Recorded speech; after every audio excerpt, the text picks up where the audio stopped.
Qu'est-ce donc que la maison de Dieu dans son sens le plus complet, dans son sens corporatif ou collectif?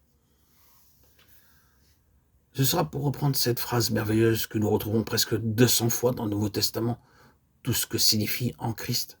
Si nous sommes dans la maison de Dieu, nous ne sommes pas dans la maison de Dieu que parce que nous sommes en Christ. Être en Christ, c'est être dans la maison de Dieu. Et ne pas être en Jésus-Christ, c'est être en dehors de la maison de Dieu. Il est lui, la maison de Dieu. C'est en lui que nous sommes amenés. Mais être en Christ implique une exclusion totale de tout ce qui n'est pas Christ.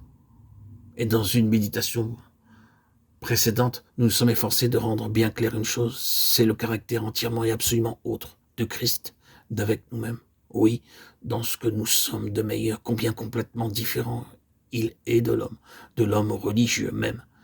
Le meilleur soit-il, différent dans son esprit, dans son cœur, dans sa volonté, si entièrement différent dans sa constitution qu'il nous faut toute une vie pour découvrir par l'enseignement du Saint-Esprit combien nous sommes différents de Christ et combien il est différent de nous.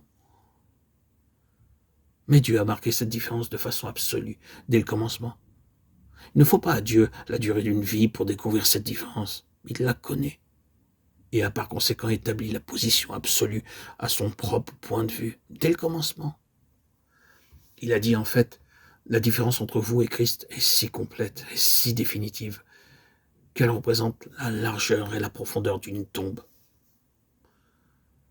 Ce n'est pas autre chose que la plénitude de la mort. Il n'est pas possible de la franchir. La mort et la tombe sont la fin. Ce sera donc d'un côté la fin absolue de ce que vous êtes, et s'il doit y avoir encore quelque chose après cela, cette mort doit être entre deux. Et tout ce qui suivra ne pourra être que par la résurrection. Mais non pas votre résurrection. Non. Ce sera sortir de vous-même pour entrer en lui, comme par une mort et une résurrection.